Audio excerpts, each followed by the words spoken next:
Assalamualaikum warahmatullahi wabarakatuh. Selamat pagi teman-teman. Nah, kali ini kita mau sharing bagaimana tabu lampot di House of Crab Balikpapan ya. Nah, teman-teman masih banyak yang pengen belajar tentang batang primer, sekunder, dan tersier ya. Sebenarnya itu hanyalah istilah ya teman-teman. Batang primer itu adalah batang yang tumbuh vertikal ke atas. Jadi berapapun tingginya menyesuaikan dari tempat rambatnya. Misalnya untuk sistem rambatan para-para itu adalah yang ke atas seperti ini ya. Nah, ini tinggi para-paranya itu menyesuaikan dengan tinggi badan kita. Kalau di tempat saya, tinggi para-para ini 175 cm. Jadi, otomatis tinggi batang primernya itu dari mulai atas pot ini sampai dengan menyentuh para-para, itulah batang primernya. Dan ini pun saya nggak mengukur berapa sentimeternya ya, karena sangat menyesuaikan dari tempat rambatnya. Nah, pokoknya dari bawah tanam sampai dengan menyentuh para-para itu disebut batang primer. Nah, setelah dibelokkan membentuk batang sekunder. Jadi sekundernya itu dibentuk dari batang primer yang dibelokkan ya, tidak perlu memotong.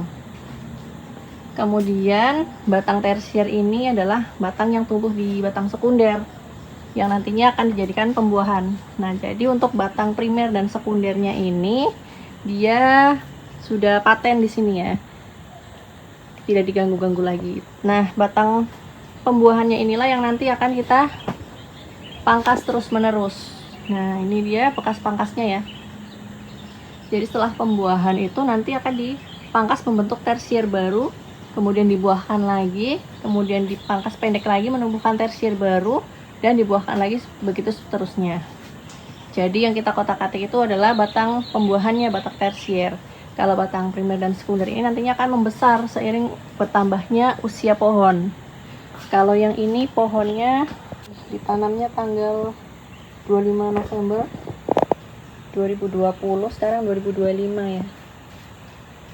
Sudah 5 tahun. Hampir 5 tahun. Kemudian kalau di sistem rambatan yang seperti ini kita sebut sistem rambatan trellis lurus. Tentu saja batang primernya akan lebih pendek.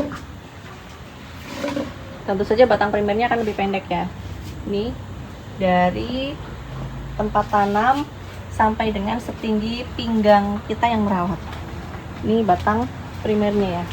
Yang batang vertikal ini batang primer.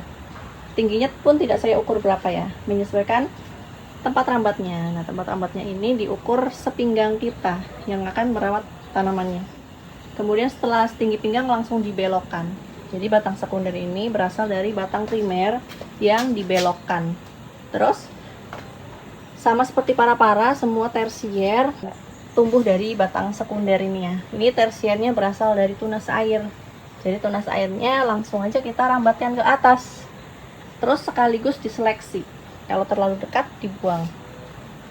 Nah, ini tersiernya tidak usah terlalu banyak karena kita menanamnya hanya di pot kecil.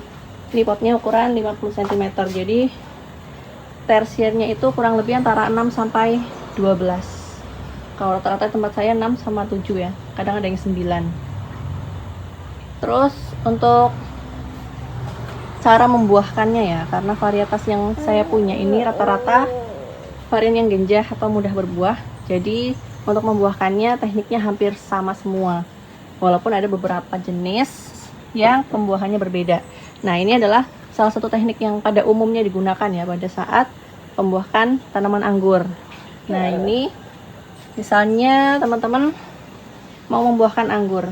Kapan waktunya membuahkan anggur? Saat batang tersier ini sudah siap dibuahkan. Karena batang tersier ini kita batasi, kita excel break ya. Kalau teman-teman yang belum paham tentang excel break, sudah diupload di video-video lama saya. Nah, ini tersier yang sudah merata. Jadi setelah tersiernya di excel break ya sepanjang 12 daun ini, nah kita dalam fase membesarkan batang tersier dan menunggu warnanya mencoklat. Tidak perlu berkayu ya, mencoklat. Nanti kita pupuk pembuahan. Pupuk pembuahannya itu seminggu sekali ya, sebanyak 4 kali. Nah, minggu kelima nanti kita lakukan pangkas pembuahan. Pangkas itu memotong ya. Jadi seperti yang saya sebutkan di awal tadi, batang tersiernya ini nanti dipotong. Nah, contohnya seperti ini. Ini batang tersier kemarin sudah mencoklat, sudah saya pupuk pembuahan, terus dipangkas. Nih, ini bekas pangkasnya. Bat mana yang posisinya batnya itu gemuk dan besar. Nah, dipangkas. Ini bekas potongnya. Nah, nanti tunasnya itu tumbuh dari mata tunas bat sini. Nah, nanti tumbuhnya tunas itu sekaligus membawa buah. Seperti ini.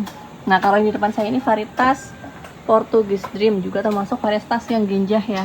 Buahnya wangi, bentuknya lonjong, warnanya juga cantik. Ini Portugese Dream. Memang benar tidak ada hitung-hitungan ya, karena masing-masing posisi mata tunas bat itu menyesuaikan. Jadi kita pangkasnya di atas mata tunas bat yang gemuk dan bulat, supaya nanti membawa buah. Kalau untuk pupuk pembuahan, ada banyak sekali ya pupuk pembuahan. Tinggal teman-teman biasanya pakai yang mana, silahkan dipakai aja. Nah, ini salah satu buah yang sudah mulai besar. Ini varian Tamaki. Ini sekitar umur 1,5 bulan. Nanti biasanya sekitar 3 bulanan kita panen. Ya, jadi seperti itu. Ini juga sama, sistem rambatan trellis lurus. Ini batang primernya, batang sekunder, dan ini adalah cabang pembuahannya. Kita sebut batang tersier.